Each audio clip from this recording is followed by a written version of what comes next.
2015 മുതൽ ഐക്യരാഷ്ട്ര സഭ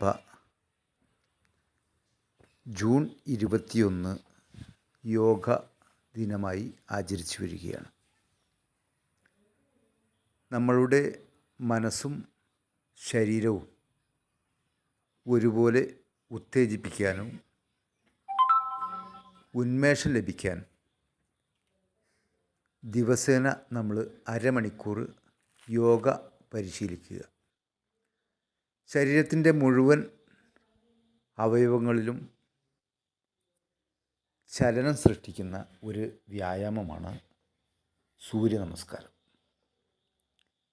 എല്ലാവർക്കും യോഗ ദിന ആശംസകൾ നേരുകയാണ്.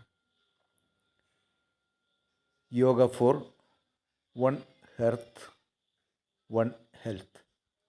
Thank you.